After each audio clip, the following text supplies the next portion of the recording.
Pumasok ako sa sasakyan ni Elias pagkatapos naming makalabas sa resort. Habang dumadaan kami, ramdam ko ang mga mata ng mga tao na nakatingin sa amin. Pero hindi ko na pinansin. Malalim pa rin ang mga nararamdaman ko mula sa mga sinabi ni Mr. Richard kanina. Habang nasa sasakyan, napayuko ako. Ilang beses na napalunok at pawis na pawis. Hindi ako mapakali. Nilingon ko si Elias. Elias? Mahina akong tawag. Sumisinghap ako parang hindi makahinga. Agad na tumingin si Elias sa akin. At nakita ko siyang tumitig mula sa mga mata ko pababa sa labi ko. Hindi ko mapigilang hindi kagatin ang ibaba kong labi dahil sa tingin niya. Ilang araw na kaming nagstay sa hotel. Baka hindi mo alam kaya, hindi ko kayang tingnan siya. Dahan-dahang bumilis ang tibok ng puso ko.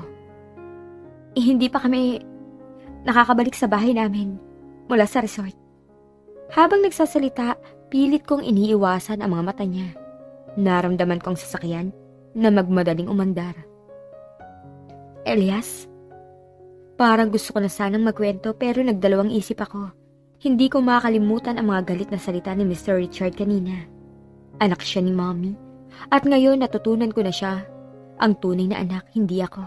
Pero kahit na, hindi ko kayang pigilan ang nararamdaman ko para kay Elias. Sa hotel na lang tayo magpahinga kahit sandali lang. Mabilis kong sinulyapan siya at nakita ko ang gilid ng labi niya na tumaas. Elias, pasensya na kung madaldal ako. Pero natigil ako nang maramdaman ko ang kamay niyang humaplos sa aking palad. Nang huminto siya sa sasakyan, naguluhan ako. Naramdaman ko ang tingin niyang nakatutok sa labi ko. Nagmamadali ba ako? Tanong ko habang iniwas sa mata ko. Nagpatuloy siya sa pag-drive at wala na akong ibang magawa kundi subukang kalmahin ang sarili ko. Elias? Umalis ako sa kama at inayos ang sarili. Habang naririnig ko ang ingay ng tubig mula sa banyo, umakyat ang kaba ko. Kumatok ako. Elias? Naghintay ako pero hindi siya agad sumagot. Nang bumukas ang pintuan, nakita ko nga siyang basa. Hawak ang tuwalya. Ay! Nagulat ako at bago pa ako makapagsalita, pinigilan na niya ako. Ulit. Bulong niya at muling sinakop ang labi ko. Ang katawan ko tila walang kontrol sa nararamdaman. Ulit? Tanong ko, ngunit hindi ko na kayang pigilan ang sarili ko. Narinig namin ang ingay bago ko pa sana balak sagutin ang tanong ni Tita Case. Napalunok ako at kumurap. Binalingan ang taong malapit sa amin na nakatayo. Elias? Agad na lumaki ang mata ko. Ilang ulit akong kumurap para pigilan ang mga luha na gustong maglandas. Seryoso lang ang ekspresyon ni Elias habang nakatingin siya kay Tita Case. Nasilip ko ang mga kamay niyang may dalang plastic bag na nakalapag sa sahig. Siguro dito nagmula ang ingay. Mukhang nagsasama na yata kayo, iho. Sigurado ka na ba? Tanong ni Tita Case. Nakatingin si Elias sa kanya. May pangasar na ngiti. Sabi ko, sigurado ka ba sa babaeng yan? Ulit.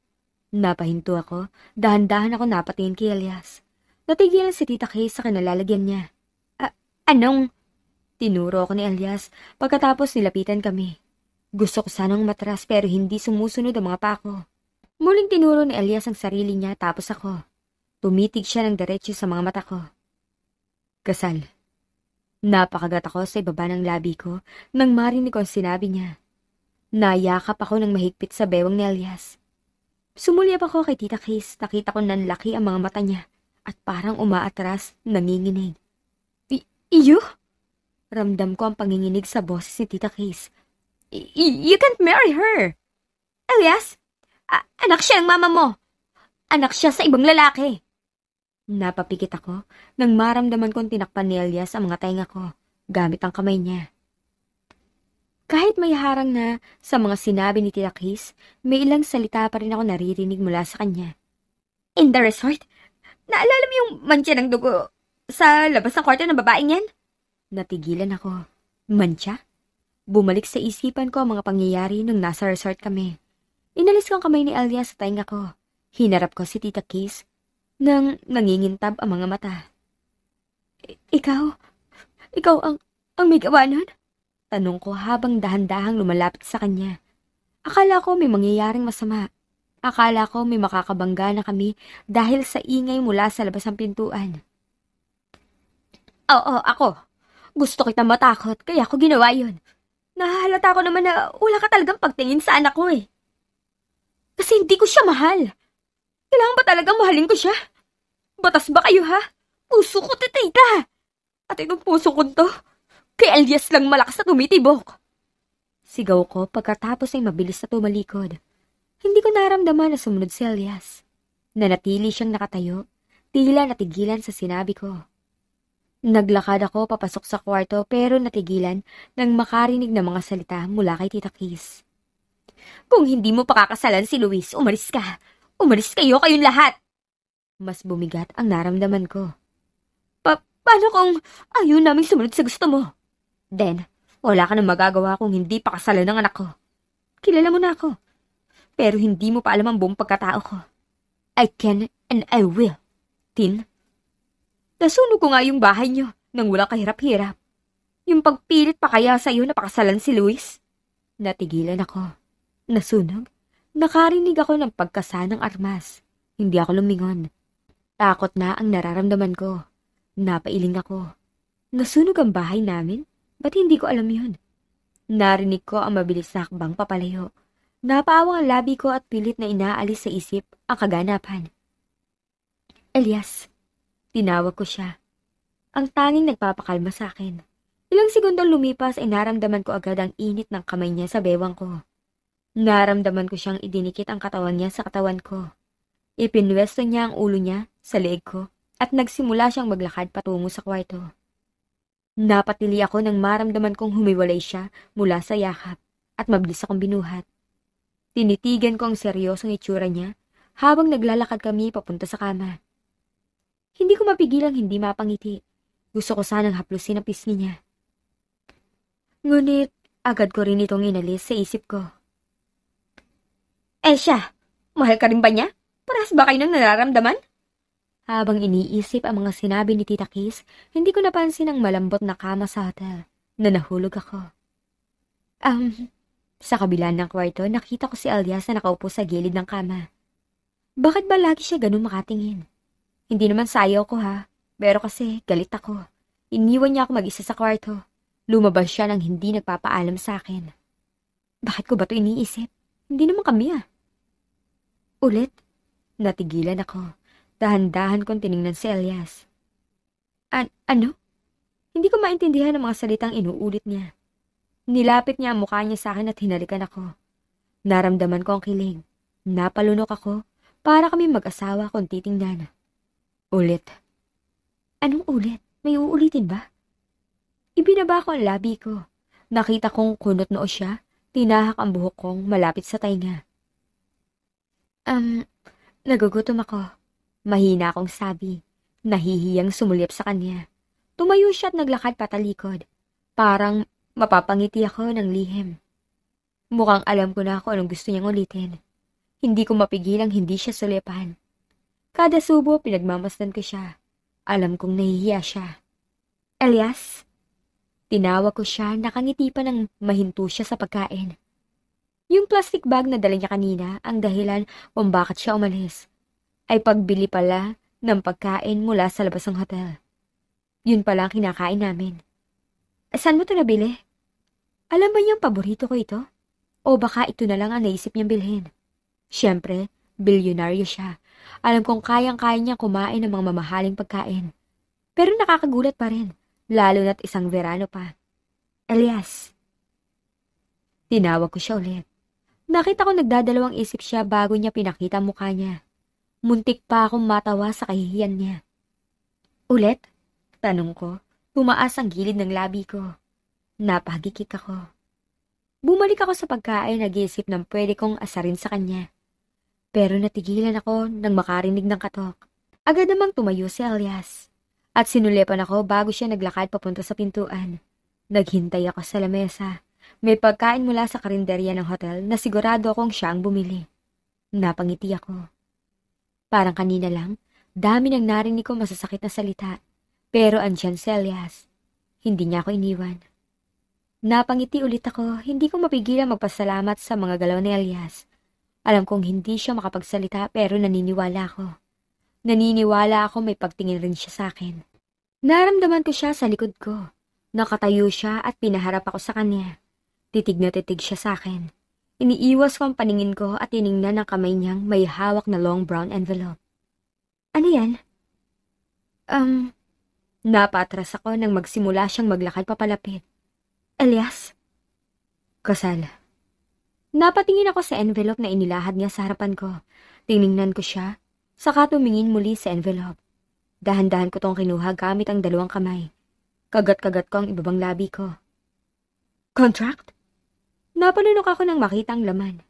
Para itong kontrata na ibinigay sa akin ni Elias nung nasa resort kami. Napabaling ako sa kanya, nakita ko siyang mabilis na hinalikan ako sa labi. Nakita kong tumango siya sa tanong ko. Nagkunot ang noo ko na napatingin sa kanya. Tumas ang gilid ng labi niya bago inilahad sa akin ang ballpen. Napalunok ako at dahan-dahang kinuha ito. Ngunit bago pa man hawakan ang ballpen, napansin ko ang singsing sa ika-4 kong daliri. Napaawang ang labi ko, tiningnan siya. Nakita kong doon din siya nakatingin sa singsing. Nandyan pa rin pala. Kinuha ko ang ballpen na inabot ni Elias. Saglit akong napatingin sa envelope at saka sa kanya. Agad kong nahuli ang mabilis sa kislap sa mga mata niya.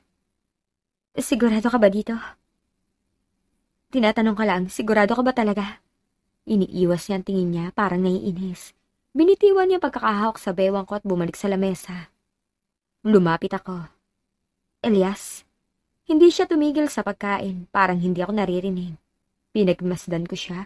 Hindi ko maiwasang mapailing. Ang lalim ng paglunok niya. Nandito ang buong pangalan ko, pati ang mga magulang ko, pero hindi ito ang address namin. Elias, yung kasing... Napako ang tingin niya sa labi ko. Oh no, hindi na naman. Elias. Pigil ko sa kanya, hindi ko na kaya ang titig niya. Ngumiti lang siya at ibinaling ang tingin sa dokumento. Akala ko kukunin niya, pero kamay ko ang inabot niya. Hinaplos niya ang palad ko. Masaya ka na doon? Tanong ko, nakatas ang kilay. Lalo lang siyang natawa. Abat, naaasar na ako. Kinuha ko ang envelope at inilapat yon sa mukha niya. Ikaw na Elias ka ha? Maring ko yung idiniin. Inalis niya ang envelope at inilagay yun sa likod ko. Hinapit niya ako sa kandungan niya. Teka! Pinigil ko siya nang idikit niya ang mukha niya sa leg ko. May papermahan pa ako, di ba? Ipinakita ko ang address sa kontrata.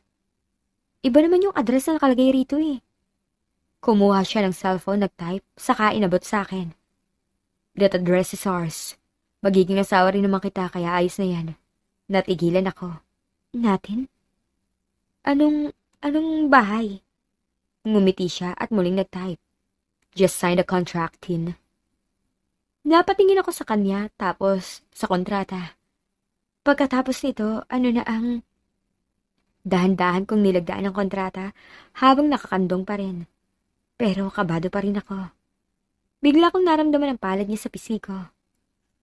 Nalalambutan siya. May kumatok, napadilat ako at agad siyang tinulak. Na naman? May tao. Hingal ko ang bulong habang ang labi niya ay nasa pisngi ko pa rin. Elias! Tumigil siya at seryosong hinarap ako. Aray! Mahina akong daing, napabuntong hininga siya. Kinuha ulit ang cellphone at tinapat sa akin. That's our marriage kiss. Dapat nga sunod yan, honeymoon. Honeymoon? Muli siyang nag-type. Pero ayos lang kung walang honeymoon. Ang mahalaga, you're my wife now. Wife? Napayuko ako, palihim na napangiti. Tahimik kami ni Elias, hindi kami kumikibo. Kasal? Bulong ko, hinarap ko siya. Kasal na tayo? Tipid ang ngiti ko, nahihiya pa. Love you. Bulong niya. Natigilan ako na wala ang ngiti ko. Ano? Gulat na tanong ko, hindi makapaniwala sa narinig. Nanlaki ang mga mata ko habang pinipilit kong itanong ulit ang narinig ko. Ano yung sinabi mo? Mahina at nanginginig ang boses ko. Napakagat ako sa ibabang labi ko sa kaba. Para akong nabingi sa biglang pag-amin niya. Pero malinaw yon, walang bahid ng duda. Tila walang pagbabago sa ekspresyon ng mukha niya habang nakatitig lang sa akin. Pero nakita ko ang bahagyang pag-angat ng gilid ng labi niya. Umiling siya. Sa kadahan-dahang inalis ang pagkakaupo ko sa kandungan niya. Napalunok ako habang palihim siyang sinulyapan. Malinaw ang narinig ko. Wala siyang sigaw, pero sapat ang lakas ng boses niya para tumatak. Love you. Napakurap ako, napatikhim, saka maayos na tumayo. Ulitin mo, Elias. Ano ba naman yan? Bulong ko sa sarili habang pinipili kong pakalmahin ang tibok ng puso ko. Elias. Tawag ko sa kanya nang makaisip ng tanong, pero wala na siya sa tabi ko. Nagpalinga-linga ako sa paligid. Elias? Muling tawag ko. Napatingin ako sa pintuan ng kwarto, nandun siya, nakatalikod, nakaharap sa bukas sa pintuan. Elias. Bulong ko, kasabay ng paglapit. Tumapat ako sa likuran niya para silipin kung sino ang kumakato kanina. Aris? Me? Anong ginagawa? Let us in first, please. Biglang sagot ni Mami. Kita sa mukha niya pagmamadali, kaya tumango agad ako. Napansin kong tila hindi sangayon si Elias pero wala siyang sinabi. Sinulyapan ko siya, nakayuko siya at parang kinakabahan habang nilalaro ang mga daliri niya. Wala akong dapat ikahiya sa paghawak ko sa kanya. Wala akong pinagsisisihan. Ang alam ko lang, masaya ako. Dahil narinig ko kung ano ang sinabi niya, kahit hindi niya yun ulitin. Sapat na sa akin ang katotohanang nasambit niya yun. Mas hinigpitan ko pa ang hawak sa kamay niya. Ramdam kong nagulat siya pero hindi niya inalis o pinigil ang kamay ko. Alam ko nakatingin na sa amin si Mami at Aries pero wala akong pakialam. Sigurado nag-aalala sila dahil sa nangyari sa resort. Pero ngayon ko lang rin naintindihan. Ako ang gusto niyang pakasalan, hindi ang iba. At ngayon nakasal na kami, wala na silang magagawa. Hindi man sigurado ang bukas ang mahalaga, kami ngayon. Napalingon ako kay Damaris. Nang marinig ko siyang tumikhim. Ngumiti ako sa kanya bago pinagbuksan ng mas malaking pintuan. Tumalikod ako at kasunod ko si Elias. Umupo mo muna kayo. Bakit po pala kayo nandito? Tanong ko habang umuupo sa tapat nila. Wala naman. Napayo ko si Mami at sumulyap kay Elias. Nandito kami para sabihin na pakasalan mo na yung lalaki na yan. Talaga? Talaga? Mahina kong tanong. Napatawa si Damaris habang tinuturo ako. Napatingin ako kay Mami at nakita ko siyang nakangiti.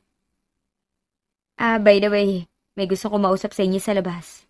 Sabi ni Damaris. Nagtaas ako ng kilay sa kalumingon kay Elias. Napatigil ako. Bakit? Tanong ko habang hinawakan ng leeg ko. Bigla ko naalala. Meron nga palang mga tatak ng halik niya. Ang dami pa talaga. Parang narinig ko ang boses ni Tita Kay sa isip ko. Napakagat ako sa labi at agad kong tinakpan ng kamay. At buhok ko ang leeg ko. Ay, nakakahiya. Nakita kong natigilan si Damaris sa pag-uusap nila ni Mami. Ayos ka lang, babae? Tanong niya, pero tumango lang ako. Ayos lang. Sabay pigil sa balak niyang paglapit. Napatingin siya kay Elias at ako rin. Nakataas ang kilay ni Elias na para ba nagtatanong kung bakit ko tinatakpan ang leg ko. Tinalikuran ko siya. Uy, saan ka pupunta? Tanong ni Damaris. Sa harap ng salamin, dahan-dahan kong inalis ang buhok ko mula sa leeg. At dun ko nakita ng malinaw ang mga pulang marka. Pinataas ko ang damit ko para silipin. Mas marami ron, napalunok ako. Naalala ko ang mga halik ni Elias. Napunta ang daliri ko sa labi ko. Nakakahiya. Ang daming kaganapan ngayon. Drama ko sa sarili, kunwari umiiyak. Pero hindi ko mapigilan ang ngiti ko. Love you. Elias, binabaliw mo ko. Ay, ano ka ba't easy lang? Bulong ko sa sarili pero hindi ko mapigil ang kilig. Hoy!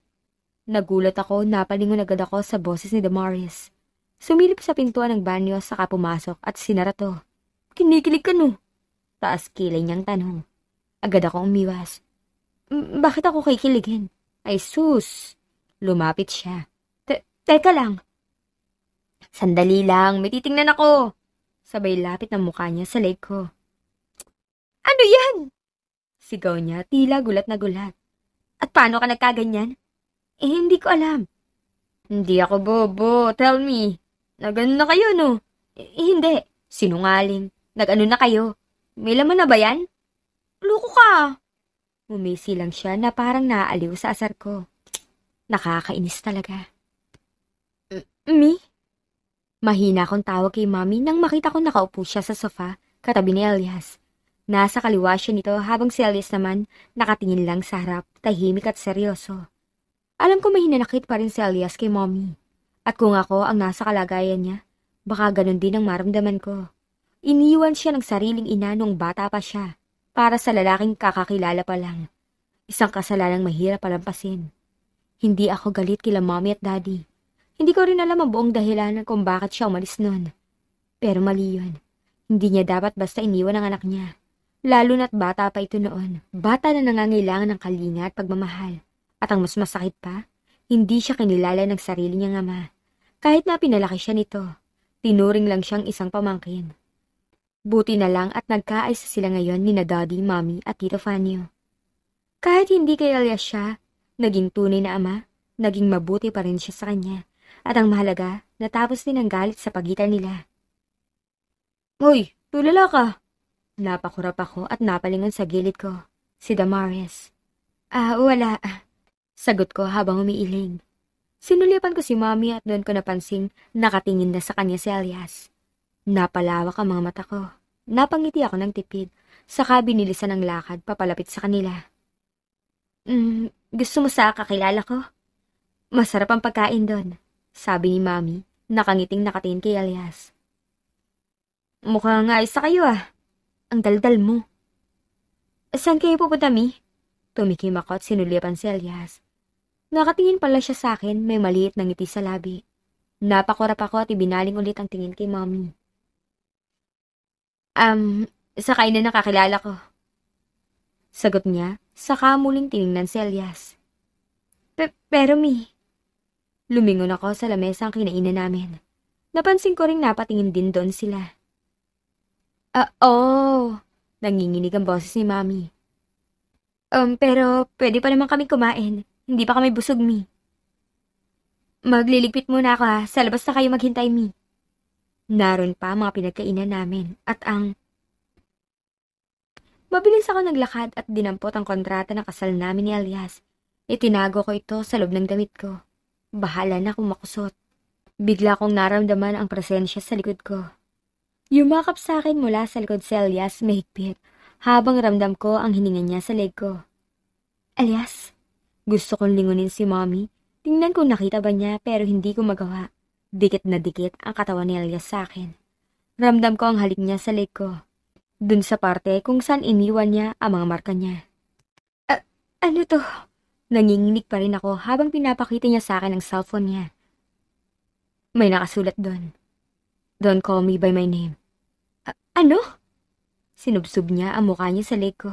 Patuloy ang mga halik niya. Elias, ano ba? Ano bang gusto niya? Inis at gigil ang naramdaman ko. Pumikit ako, pilit kinakalmang sarili. Ayaw niya ng Elias? Hindi ko natapos ang sasabihin ko, biglang tumunog ang cellphone niya. Trisha? Tanong ko kunot noo. Tumigil si Elias sa ginagawa niya at agad lumayo. Video call ang tawag. Iniharap niya agad sa sariling cellphone. How are you, baby? Tanong ng babae sa kabilang linya. I miss you. Bulong ng babae. Napatitig ako kay Elias. Masaya ba siya? Umiling ako. Umamin siya sa'yo, Tin. Mahal ka niya. Sinabi niya yan. Hoy! Napalingon ako sa pinto, si Damaris. Kanina pa kami dito sa labas Wala ba kayong balak lumabas Napalunok ako, sinulyapan ko si Elias. Ayaw pa rin niyang ibaba ang cellphone. Napakagat ako sa labi at binilisan pa ang lakad. Halos tumakbo na ako sa inis.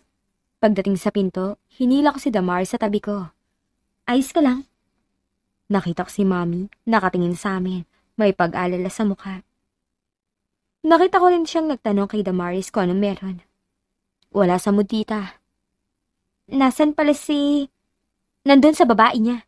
Sagot ko agad, nagkatinginan silang dalawa. Nakakainis, oras namin yun Damaris, nasaan pala si Sean? Tanong ko.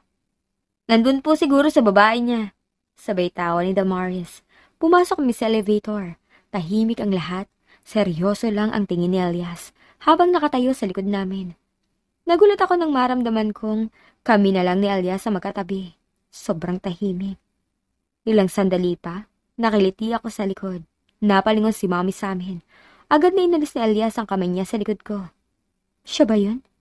Pero hindi nagtagal, naramdaman ko ulit ang kamay niya.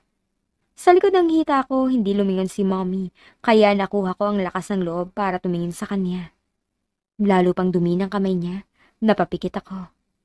Ang tagal naman. Ang tagal nga eh. Ano yun? Tanong niya. Napalingon ako sa kanya. Inayos ko ang damit ko, pilit na ngumiti. Wala. Tiningnan niya si Elias. May pawis na sa noo niya. Wala nang kamay niya sa likod ko. Bilis ah. Bulong ko habang nakatingin sa kanya. Tinitigan niya ako. Napalunok ako at umiwas ng tingin. Pagbukas ng elevator, agad akong sumunod kina Mommy. Malakas akong natawa sa piko na mukha ni Damaris habang kumakain ng pasta. Katabi ko si Mommy habang si Elias katabi ni Damaris. Tahimik pero titig na titig sa akin. Tumigil ka nga! Inis ni Damaris, mas lalo ako natawa. In love ka kay Sean, no? Hindi ah, ikakasal lang kami, tapos iiwan ko rin siya after 3 years. Irap niya. Baka mabuntis ka pa. Nainis siya, binagsak ang kutsara at umalis papuntang CR. Di mo na dapat inasar. Halata namang may gusto siya kay Sean. Bigla akong napatingin sa phone ko. Tumatawag si King. Pwede mo ba akong tulungan? Tanong niya. Napatitig ako kay Elias na tila alam ang pinag-usapan namin. Si Luis kasi. May hawak siyang matalas sa bagay. Nasa kondo ko siya ngayon. Nagkulong, galit. Ayaw magpabukas ng pinto. Napatayo ako. Si Luis? Anong hawak niya? Samahan mo ako sa kondo ni Luis. Sabi ko kay Elias pero tiningnan lang niya ako na malamig at biglang lumakad paalis. Sinundan ko siya palabas ng resto. Kaibigan ko pa rin siya. Kailangan niya ako. Pilit kong paliwanag pero iniiwasan niya lang ako hanggang sa tuluyan akong iniwan. Sumakay ako ng taxi. Sa kondo ng Verano, malapit sa Restolite. Sabi ko sa driver habang nagte-text. Mi, papunta na ako kay Luis. Sorry, hindi ako nakapagpaalam. Kailangan niya ako. Mag-iingat ka, Celestine. Huminto ang taxi sa isang madilim na lugar. Napansin ko ang driver, itim ang mask, itim ang suot. Bigla siyang lumingon sa akin. Miss, may masamang tingin. Tumakbo ang kaba sa dibdib ko. Anong ginagawa mo? Hinubad niya ang damit. Sinubukan kong tumakas pero hinila niya ako palayo sa pinto. Pinadagan at hinawakan ang kamay ko. Wag! Iyak ko, pilit akong lumalaban. Tinatawag si Elias sa isipan ko. Bigla siyang nawala sa ibabaw ko. Umupo ako, humihikbi at nakita ko si Elias. Galit na sinusuntok ang driver. Lumapit si Trisha, niyakap ako. Dumating siya. Sinundan ka niya. Bulong niya. Nanginginig ang katawan ko habang yakap si Mommy. Umiiyak na rin siya. Pilit akong pinapatahan. Shh! Tahan na. Napatigil ako sa pagtitig kay Luis. Nasa kulungan siya, katabi si Elias. Hindi ko pa rin matanggap na ang matalik kong kaibigan. Ang pinagkatiwalaan ko mula pagkabata ay siya ring halos sumira sa akin. Luis, bakit? Gusto ko siyang tanungin pero hindi ko kaya magsalita. Natatakot pa rin akong may gawin siyang mas masahol pa. Kapag nagsalita siya sa korte, may laban tayo. Sabi ng pulis kay Dad. Napatingin ako kay Elias, nakatingin siya sa akin, tahimik malumanay. Sa kabila ng lahat, siya pa rin ang gusto kong sandalan. Si Luis ang nanakit. Siya ang halos gawan ako ng masama. At lasing pa rin siyang gumamit ng pinagbabawal na gamot ng gabing yon. Hindi ko kayang harapin siya. Ayoko makipag-usap, ayoko na. Napapikit ako at muling napaluha. Elias! Narinig kong bulong ni Mommy. Bigla akong napalingon, sumugod si Elias kay Luis. Halos malunod sa dugong mukha nito. Wala siyang laban, hindi man lang gumanti. Agad silang pinaghiwalay ng mga pulis. Halika na. Tumayo kami at lumabas ng presinto. Ayon kay Dad, huwag na raw akong bumalik. Pero nagpumilit akong makita si Elias para malaman ng totoo. Pero mas lalo lang ako nasaktan. Pag-uwi ko agad kong dumiretso sa kwarto. Ayokong kumain, ayokong magsalita. Ang hirap nito. Hindi ba magpapakasala kami? Bakit ganito? Wala naman akong ginawang masama. Pumasok ako sa banyo, binuksan ang bathtub. Tumingin sa tubig habang patuloy ang luha. Pwede na siguro akong mawala. Pero bigla ako napaatras. Muntik nang matumba. No! No! No! Lumabas ako. Bumaba sa kusina. Nakita ko si Mami. May hinihiwang gulay. Nilapitan ko siya. Kumuha ako ng isang matalas na bagay. Tin! Itinutok ko sa leg ko. Tin! Sigaw ni Mommy. Napabangon ako mula sa pagkakahiga. Basang-basa ng luha ang mukha ko. Panaginip lang, Tin. Sabi ni Dad. Niyakap ko si Mommy. Hindi ko dapat iniisip yan. Sorry, Mi. Daddy. 3 araw ako nagkulong sa kwarto. Si Mommy lang ang nagdadala ng pagkain. Natatakot pa rin ako humarap sa kahit na kanino. Tapos may mensahe akong natanggap mula kay Damaris. Nandito na ako, kausap si Mommy. Magbihis ka na. Bili tayong cake. Happy birthday. Birthday ko? Napangiti ako. Mabilis akong bumaba. Happy birthday. Sabi ni Mommy, Daddy at Damaris. Wala pang cake pero may handa. Bibili pa lang tayo. Ani Damaris sabay yakap. Ngumiti si Daddy, hinalikan ako sa noo. Happy birthday, Celestine. Umiyak si Mommy, kaya niyakap ko rin siya. Ngayon lang ulit kita nakita ngumiti. Bulong niya. Sa cafe habang pumipili kami ng cake, may biglang nagsalita. How about that one, El? Si Trisha, nandito rin siya kasama si Elias. Umatras ako, agad na kumapit kay Damaris. Halika na. Bulong ko, ayoko nang marinig pang iba. Naglakad kami palayo. Hindi ko kayang harapin si Elias. Hindi pa sa ngayon.